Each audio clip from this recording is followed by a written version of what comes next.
തിരുവനന്തപുരം മൃഗശാല ജീവനക്കാരെ കബളിപ്പിച്ച് ചാടിപ്പോയ കുരങ്ങിനായി തെരച്ചിൽ തുടരുന്നു.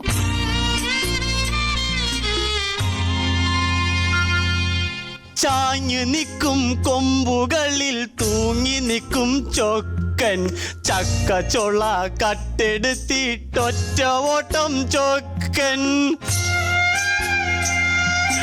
വാടി വീണ ഏത്തപ്പഴം ഇരുന്ന് തിന്നും ചൊക്കൻ വെള്ളിയാഴ്ച ആള് വരും ഒന്നിറങ്ങ് ചൊക്ക സൂവിലെ ചൊക്ക തിരുവനന്തപുരം സൂവിലെ ചൊക്ക എടാ എത്തി താഴെ ഇറങ്ങണ ഇല്ലെങ്കിൽ എന്റെ പണി പോവണ എത്തി ഇറങ്ങി വാടാ എത്തി. Oh my God, monkeys escaped.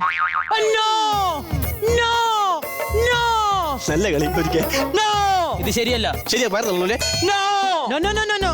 അല്ല ആരാ മനസ്സിലായില്ല? ഞാൻ CD കുർബാന. എങ്കിൽ ഞാൻ DVD മാമോദിസ. അതല്ല, ഞാൻ ഓസ്ട്രേലിയ വന്ന കുർബാൻ. ഇവിടെ വന്ന് കുറുവേണ്ട ആവശ്യം? ഞാൻ കുരങ്ങിനെ കുറിച്ച് പഠിക്കാൻ വന്നതാണ്. എടാ ഒരു ഉത്തരവാദിത്വം ഇല്ലാത്തവനല്ല നീ. ഇതിനെ കുറിച്ച് ഞാൻ അറിഞ്ഞ് കഴിഞ്ഞ മാസം തീ പിടിക്കാൻ സാധ്യതയുള്ള കൂട്ടിൽ നീ സിംഹത്തെ പിടിച്ചിട്ട് എന്നിട്ട് സിംഹത്തിന് പൊള്ളലേറ്റില്ലേ? ഞാൻ പൂട്ടിയിട്ടെങ്കിലും തുറന്നു പോകാനുള്ള വഴി ഒരു കൊടുത്തായിരുന്നു ഞാൻ. എന്ത് വഴി? പൂട്ടിട്ട് താക്കോൽ അതേപടി സിംഹത്തിനെ ഏൽപ്പിച്ച് കുട്ടിയുള്ള സിംഹം തുറന്നു വെക്കൂടായിരുന്ന. എടാ നാളെ മന്ത്രി വന്ന് ഇതിന് പേരിടായിരിക്കല്ലേ? ഈ കുരങ്ങനാ എന്തൊരു പേരാണ് വേണ്ടിയിരുന്നേ? കാർത്തിക് സൂര്യ.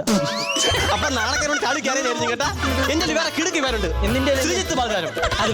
അത് വേണ്ട. രണ്ട് കുരങ്ങിന് ഒരു പേരിടണെന്ന് ശരിയല്ല. അല്ല നിനക്ക് എങ്ങനെ ജോലി കിട്ടി ഇവിടെ? സാറേ ഞാൻ ബൈക്ക് കൈവിട്ട് ഓടിച്ചപ്പോഴാണ് എനിക്ക് ഇവിടെ ജോലി കിട്ടിയത്. ബൈക്ക് കൈവിട്ട് ഓടിച്ച എങ്ങനെയാ സൂവിൽ ജോലി കിട്ടും? സൂവിൽ ജോലി അച്ഛൻ ബൈക്കിന്റെ ബാക്കി ഇരിക്കായിരുന്നു. അച്ഛനൊക്കെ ഒന്നും ജോലിക്ക് അറിയില്ലടാ. ചുമ്മാ ആരും അറിയില്ലേ? നിനക്ക് ഈ കൂട്ടി തന്നെയായിരുന്നു ജോലി? ഇല്ല സാറേ, എനിക്ക് അതുകൊണ്ട് അപ്പുറത്തെ കൂട്ടിലും ജോലി ഉണ്ടായിരുന്നു. അങ്ങനെ അവിടെ ജോലി ചെയ്തപ്പോ സസ്പെൻഷൻ കിട്ടി സാറേ. അയ്യോ എന്തിന്? ഞാനേ ആ കൂട്ടിന്റെ സൈഡിൽ നിന്ന് ഡ്രിമ്മർ ഇട്ടിങ്ങനെ താടി ഷേവ് ചെയ്തോണ്ടിരിക്കായിരുന്നു. അപ്പൊ കരടി ഭയങ്കര ബഹളം. ഞാൻ ദേഷ്യം വന്ന് ഈ ഡ്രിമ്മർ എടുത്ത് കരടിയെ ഒറ്റ എറി. എന്നിട്ട് ഈ കരടി എന്തെന്നറിയാമോ? അത്രേ രോമം ഷേവ് ചെയ്തിട്ട് മനുഷ്യന്റെ ഫിഗർ ചെയ്തിറങ്ങി അങ്ങ് പോയി. അല്ലെങ്കിൽ മൃഗങ്ങളൊക്കെ പരിശീലിപ്പിക്കാൻ ഒരു പ്രത്യേക നേക്കുണ്ടരാ. പക്ഷെ പാനിൽ ഹുക്കിലല്ലേ സാറേ? ഇതല്ല ആസിൽ, അതൊക്കെ ആസിൽ ജപ്പാനോ ജിക്കാനോ എന്ന് പറഞ്ഞ സൂയിൽ. അവിടെ ഞാൻ ആഫ്രിക്കൻ ആനയുടെ ഈ ആനയ്ക്കൊരു പ്രത്യേകത ഉണ്ട്. എന്ത് സാറേ? ഈ ആന ഓല തിന്നൂല. അവിടെ ഓലയില്ല. ഒരു ദിവസം ഈ ആന ഒരു മുള്ളമ്പന്നി എന്റെ അടിയായി. ഈ മുള്ളമ്പന്നി എന്തിനെന്ന് പറയാം? മുള്ളമ്പന്നിന്റെ മുള്ളെല്ലാം കുടഞ്ഞു ഒരറ്റേറി.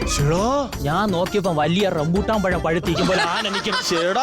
എന്നിട്ട് ഈ ആന വെള്ളം കുടിക്കാൻ വേണ്ടി തുമ്പിക്കൈയിൽ വെള്ളം എടുക്കണ്. ഷവറിൽ നിന്ന് വെള്ളം വീഴുപോലെ വീഴും. പക്ഷേ എന്തൊക്കെ പറഞ്ഞാൽ ആന ഇപ്പൊ എന്നെ കാണുമ്പോൾ എന്റെ ഭയങ്കര സ്നേഹം. എന്ത് സാറേ? ഞാൻ 200 രൂപ ഓൺലൈനിൽ നിന്ന് ഒരു പഞ്ചറിറ്റ് വാങ്ങി തുമ്പിക്കൈയിൽ ഒട്ടിച്ചു കൊടുത്തു.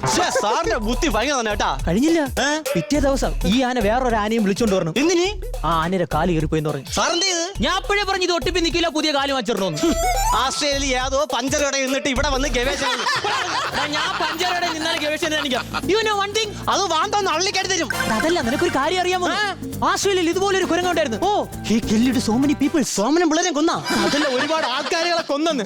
അല്ലെങ്കിൽ തന്നെ മനുഷ്യരുടെ ഇടയിൽ ചെറിയ തെറ്റിദ്ധാരണകളുണ്ട്. കുരങ്ങിൽ നിന്നാണ് മനുഷ്യൻ പറഞ്ഞു. ഞാൻ ആസ്ട്രേലിയയിലൊക്കെ പോയി. എങ്ങനെയാണ് കുരങ്ങിൽ നിന്നൊരു മനുഷ്യൻ? ചില സമയം ശാസ്ത്രം തോക്കും, കുരങ്ങൻ ജയിക്കും. നീ ജയിച്ചാ നീ വാ.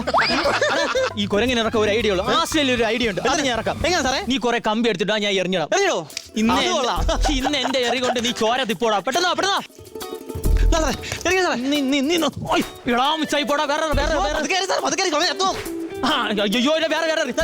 നാളെ പെടുക്കാൻ നീ ഇത്തിരി കടുക്കൂടാ.